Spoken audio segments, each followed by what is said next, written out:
గోంద్ హల్వా తయారు చేసుకోవడానికి కావలసిన పదార్థాలు: గోంద్, గోధుమ రవ్వ, గోధుమ పిండి, యాలకులు, గసగసాలు, శుంఠి పొడి, కొబ్బరి పొడి, బెల్లం, డ్రై ఫ్రూట్స్, నెయ్యి. గోంద్ హల్వా తయారు చేసుకునే విధానం: ముందుగా గోందు పౌడర్లో నెయ్యి వేసి కలిపి కాసేపు నానబెట్టుకోవాలి.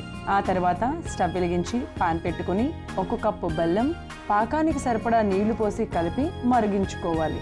మరోవైపు స్టవ్ వెలిగించి పాన్ పెట్టుకుని 1/2 కప్పు నెయ్యి, డ్రై ఫ్రూట్స్ వేసి వేయించి తీసి పక్కన పెట్టుకోవాలి. తరువాత 1 కప్పు గోధుమ రవ్వ, 1 కప్పు కొబ్బరి పొడి వేసి కాసేపు వేయించుకోవాలి. తరువాత 1.5 చెంచా గసగసాలు, 1 కప్పు గోధుమ పిండి వేసి వేగించుకొని ఒక బౌల్లోకి తీసి పక్కన పెట్టుకోవాలి.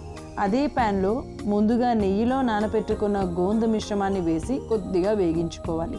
వేగించుకున్న గోందు మిశ్రమాన్ని బెల్లం పాకంలో వేసుకొని అలాగే వేయించుకుని పక్కన పెట్టుకున్న గోధుమ రవ్వ మిశ్రమాన్ని కూడా వేసి ఉండలు కట్టకుండా బాగా కలుపుకోవాలి.